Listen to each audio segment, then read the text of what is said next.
Now I have some quotes here from Diane de Prima in some lectures on Olson, and she proposes some very basic and useful principles. And number one, she proposes that what is new in Olson, and very new and very important, is number one, the body is proposed as the ground.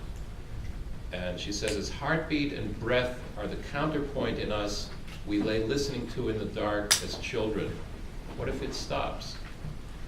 This body stuff, she says, it is the first time it is so patently there. So when the relationships between places and the space in ourselves, in our body house, are severed, the heart stops. The breath is held.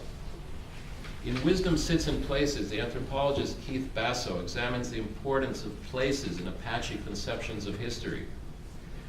This is from Keith Basso. Answering the question, what happened here? It deals, and he's making the distinction between, in the Apache sensibility, the site is the most important. Time is kind of irrelevant. The site is what's important, the accumulation of meanings on the site. Answering the question, what happened here? It deals in the main with single events, and because these are tied to places within Apache territory, it is pointedly local and unfailingly episodic. It is also extremely personal, consistently subjective, and therefore highly variable among those who work to produce it. For these and other reasons, it is history without authorities. All narrated place worlds, provided they seem plausible, are considered equally valid. And the idea of compiling definitive accounts is rejected out of hand as unfeasible and undesirable. Weakly empirical, thinly chronological, and rarely written down, Western Apache history, as practiced by Apaches, advances no theories, tests no hypotheses, and offers no general models.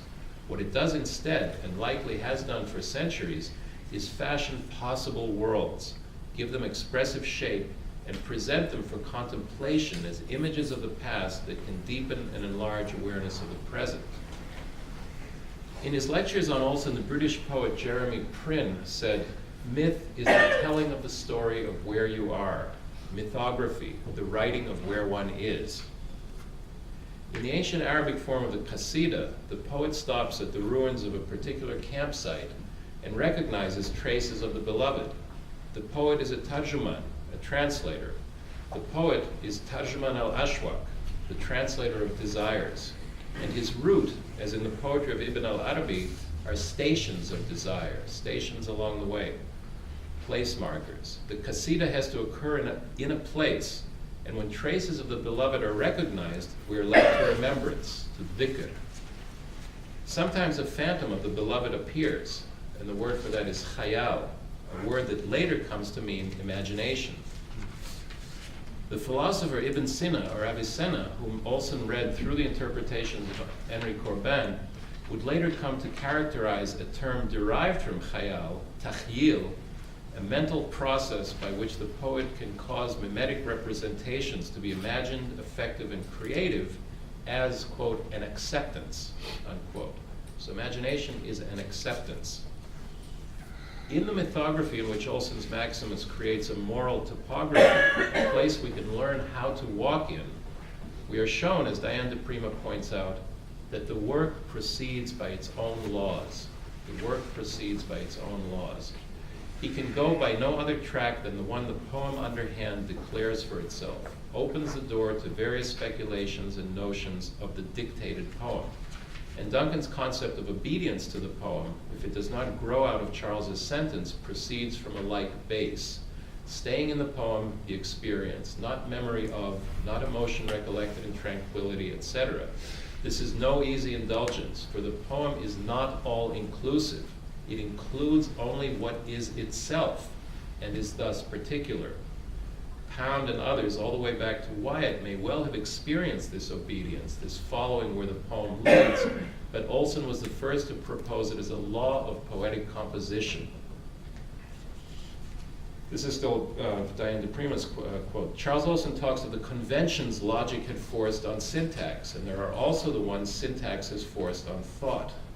As is obvious by now, we are the inheritors of a syntax formed by logics other than our own.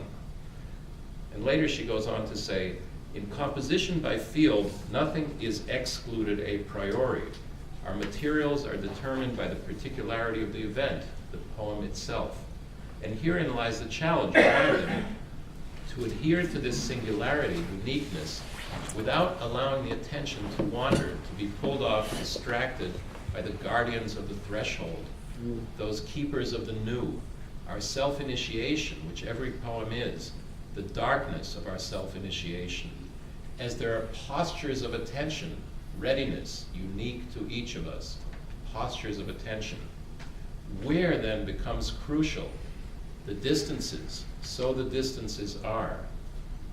Don Bird writes, Olson spoke of this quality in terms of innocence, of taking the words up innocently, so they are not references, not already ravaged by consciousness or grammar or logic or mimesis or style or meaning.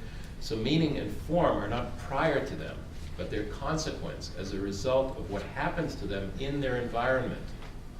Words and syllables for Olson are molecular or cellular, events on non-Euclidean surfaces which have the advantage precisely that one can decide for oneself how close or distant things are from other things.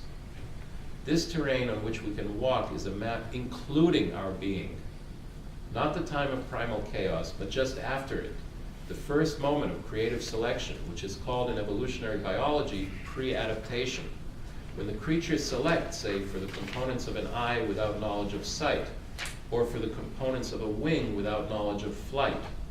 Breath, not yet rhythm, but the medium of rhythm, from whence comes image, knowing, and the construct. And just in closing, I would propose that I just am realizing this as I am reading this, that I think that what I've been able to discover in laying this material out this way, that what we feel as prescience in so much of Olson's work that comes out in later transformations and permutations is precisely this process of pre-adaptive selection that Don pointed out. And somehow once that has become part of the vocabulary of the world, in writing history and so forth, it has kind of been unleashed into use and appears, consciously or not, elsewhere. So I would end with that.